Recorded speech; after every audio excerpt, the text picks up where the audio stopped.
Hello everyone, आप सभी का स्वागत है हमारे YouTube channel no unknown facts में। हमेशा की तरह मैं आज भी आप सभी के लिए लेकर आई हूँ एक रियल फैक्ट स्टोरी। हाल ही के दिनों में घटित एक घटना ने हर किसी को असमंजस में डाल दिया है। आइए जानते हैं कि क्या है ये घटना। एक टैक्सी ड्राइवर एक महिला को गोवा से बेंगलुरु के लिए लेकर निकलता है। कई घंटों के सफ़र के बाद उसके पास एक फ़ोन कॉल आता है। वो फ़ोन कॉल गोवा पुलिस का होता है। उधर से आवाज़ आती है कि हेलो, हम गोवा पुलिस से बोल रहे हैं। हम जो भी कहें आपको वो बात सुननी है और उसके बाद आपको नज़दीकी पुलिस स्टेशन पहुंचना है।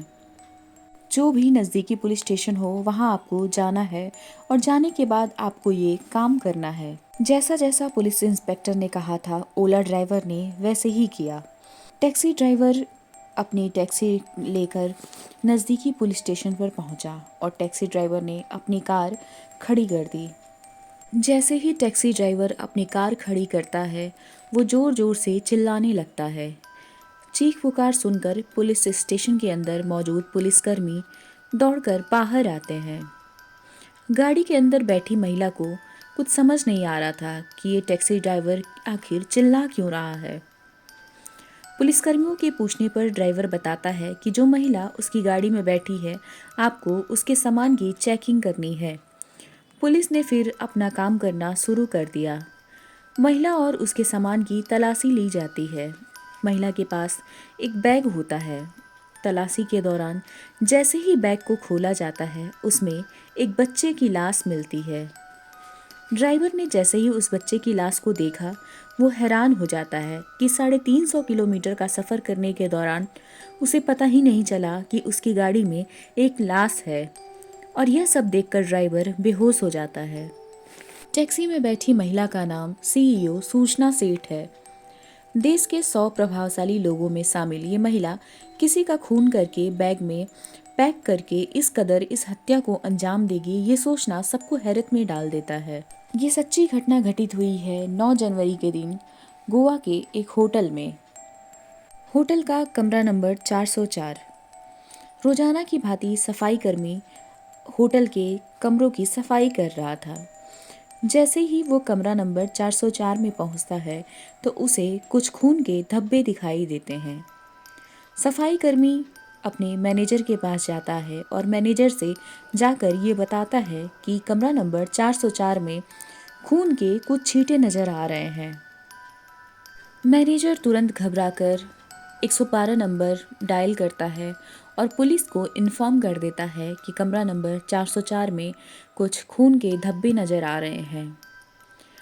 फ़ोन पर जैसे ही कर्मचारियों ने पुलिस वालों को ये सूचना दी, तो उन्हें पता चला कि इस कमरे में एक बेंगलोर की महिला आकर रह रही थी। 6 जनवरी के दिन जब वो महिला इस होटल में अपना एक रूम बुक करती है, तो उसके साथ 4 साल का एक बच्चा भी था। लेकिन जब वो जा रही होती है तो उसके साथ वो बच्चा नहीं होता। फिर आता है दिन 8 जनवरी का। 8 जनवरी के दिन जल्दी जल्दी ये महिला अपने रूम से निकलती है और होटल के मैनेजर को बोलती है कि मुझे इमरजेंसी में यहाँ से जाना पड़ रहा है, इसलिए मुझे टैक्सी चाहिए। आप मेरे लिए टैक्सी का इंतज़ाम करवा दीजिए। होटल का स्टाफ उसके लिए टैक्सी का इंतज़ाम करवाता है। क्योंकि होटल वालों ने ही टैक्सी बुक की होती है, इस वजह से टैक्सी वाले की पूरी इन्फॉर्मेशन होटल वालों के पास रहती है। होटल वालों ने पुलिस वालों को बताया कि जब ये महिला सूचना सेठ होटल में रहने आई थी, तो उसके साथ में एक 4 साल का बच्चा भी था। लेकिन जब वो जा रही थी तो वो बच्चा उसके साथ में नहीं था। बेंगलुरु से गोवा हवाई जहाज़ से सफ़र कर पहुंचने वाली सूचना सेठ अचानक से गोवा से बेंगलुरु के लिए टैक्सी बुक कर लेती है। ये हैरत में डाल देता है।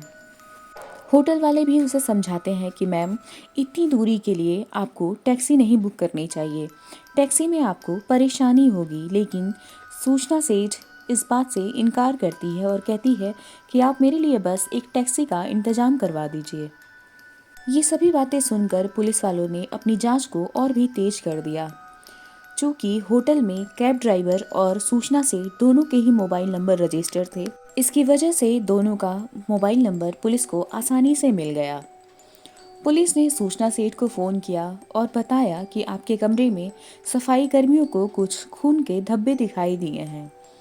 तो सूचना सेठ उन्हें बताती हैं कि वो धब्बे मेरे पीरियड के वजह से हैं।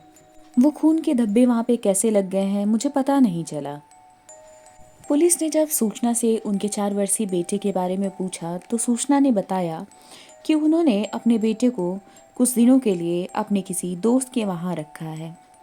पुलिस वालों ने फिर उनके दोस्त का नाम पूछा। सूचना ने अपने दोस्त का नाम बताया और उसका एड्रेस बताया। पुलिस ने जब उस एड्रेस और नाम की जांच की तो वो नाम और एड्रेस दोनों ही गलत निकला। पुलिस का शक फिर और भी गहरा हो गया। पुलिस ने फिर कैब ड्राइवर को फ़ोन किया और फ़ोन करके ये बोला कि जैसा हम कहते हैं वैसा करो। तुम्हारी कैब में बैठी उस औरत को पता नहीं चलना चाहिए। तुम अभी अपनी कैब लेकर नज़दीकी किसी पुलिस स्टेशन के पास पहुंचो और वहां पहुंचकर पुलिसकर्मियों से बोलो कि वो इस महिला की जांच करें। कैब ड्राइवर ने सतर्कता दिखाई और तुरंत वो नज़दीकी ए मंगला थाना पहुंचा। कैब बुक करने वाली महिला कैब में सोई हुई थी। उसे किसी भी बात का कोई भी अंदेशा नहीं था। जब कैब ड्राइवर पुलिस स्टेशन पहुंचा और चिल्लाने लगा तब महिला की नींद खुली। कैब ड्राइवर के चिल्लाने पर जब पुलिसकर्मी बाहर आए तो उसने सारी घटना पुलिस वालों को बता दिया। तो पुलिस वालों ने सूचना सेठ को कार से बाहर निकाला और उनकी जांच की। उनके जांच के बाद फिर उन्होंने उसके बैग की तलाशी ली। बैग की तलाशी में जब उन्होंने बच्चे की लाश देखी तो पुलिस वाले भी हैरत में पड़ गए। ये कहानी है उस महिला की जो 100 प्रभावशाली महिलाओं में शामिल है। इस महिला का नाम सूचना सेठ है। ये एथिक्स एक्सपर्ट डाटा साइंटिस्ट भी हैं। ये 2021 में एआई एथिक्स लिस्ट में 100 प्रभावशाली महिलाओं में शामिल थी। देश विदेश के लोग इनसे सलाह मशवरा लेते थे। सूचना सेठ पश्चिम बंगाल के कोलकाता की रहने वाली हैं। सूचना का प्रेम केरल के वेंकटरमन से था। पश्चिम बंगाल की रहने वाली सूचना सेठ ने केरल के वेंकटरमन से 2010 में शादी की थी। वेंकटरमन एक बहुत ही बड़े बिजनेसमैन थे और इनका बिजनेस काफ़ी अच्छा खासा चल रहा था। सूचना सेठ भी एक अच्छे पोस्ट पर थी और इनका भी काफ़ी नाम था। शादी उनकी 2019 तक बहुत अच्छे से चली। 2019 तक कोई इनका बच्चा नहीं था। 2019 में एक बच्चा आया। इस बच्चे के जन्म से दोनों काफ़ी खुश हुए। वेंकटरमन और सूचना सेठ के इस बच्चे के जन्म के बाद से इन दोनों के बीच में आपसी विवाद बढ़ने लगे। आपसी विवाद और कलह इतना बढ़ गया कि इन लोगों ने कोर्ट में तलाक के लिए अर्जी डाल दी और एक दूसरे के साथ ना रहने के लिए आपसी सहमति कर ली। कोर्ट में तलाक का केस चला और आपसी सहमति से तलाक को मंजूरी दे दी गई। कोर्ट ने ये फैसला किया कि ये 4 वर्षीय बच्चा सूचना सेठ के पास रहेगा। लेकिन वेंकटरमन जो इस बच्चे के पिता थे वो भी महीने में 4 दिन कभी भी चाहे तो इस बच्चे से मिल सकते हैं। यूं ही ये सिलसिला आगे बढ़ता रहा।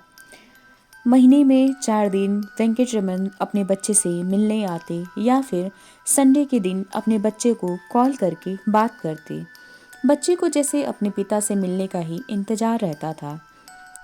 अपने बच्चे का उसके पिता से लगाव और प्रेम देखकर सूचना को परेशानी होने लगी और वो फिर डिप्रेशन में रहने लगी।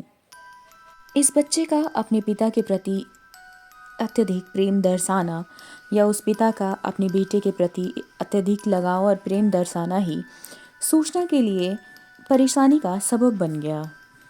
6 जनवरी के दिन बेंगलुरु से निकलकर सूचना सेठ अपने बच्चे के साथ गोवा पहुंचती हैं। गोवा पहुंचकर वो एक होटल बुक करती हैं और घूमने के लिए अलग अलग जगहों के बारे में होटल वालों से पूछती हैं। सूचना और उनका बेटा दोनों ही बहुत खुश नज़र आ रहे थे। रोज़ सूचना अपने बेटे को लेकर बाहर घूमने के लिए जाती और रोज़ शाम को वापस लौट आती। लेकिन एक ऐसा दिन भी आया जो 8 जनवरी 2024 का था, जब सूचना ने गोवा से बेंगलुरु जाने के लिए टैक्सी बुक किया और टैक्सी बुक करके वो अकेले ही होटल से निकल गई। एक बच्चे को उसके पिता से दूर रखने के लिए सूचना सेठ ने इस हृदय विदारक घटना को अंजाम दे दिया। एक महिला जो इतनी पढ़ी लिखी है, एक महिला जो ऑनलाइन पेशेवर मंच लिंक्डइन पर सूचना सेठ के पेज के मुताबिक startup company mindful AI lab की सीईओ है और 2021 के लिए एआई एथिक्स में शीर्ष 100 प्रतिभाशाली महिलाओं में से एक रही थी, उसने अपने 4 वर्षीय बेटे को मार डाला और मारकर उसे बैग में पैक करके मीलों का सफ़र तय किया। इस घटना को सुनकर हर किसी का दिल पसीज उठा है। सोशल मीडिया पर चारों तरफ इस घटना के चर्चे हैं। गोवा पुलिस के मुताबिक वर्ष 2020 से सूचना सेठ और वेंकटरमन का तलाक का केस और तनावपूर्ण रिश्ता ही बच्चे की हत्या का संभावित कारण हो सकता है। हालांकि हत्या के पीछे का मकसद अभी तक स्पष्ट नहीं हो पाया है। शव का पोस्टमार्टम और आरोपी से पूछताछ के बाद ही हत्या की असली वजह का पता चल सकता है। इस घटना को सुनकर आप क्या सोचते हैं या आपके क्या विचार हैं, हमारे साथ साझा करना मत भूलिएगा। तब तक के लिए मिलते हैं किसी अन्य वीडियो में किसी अन्य सत्य घटना के साथ।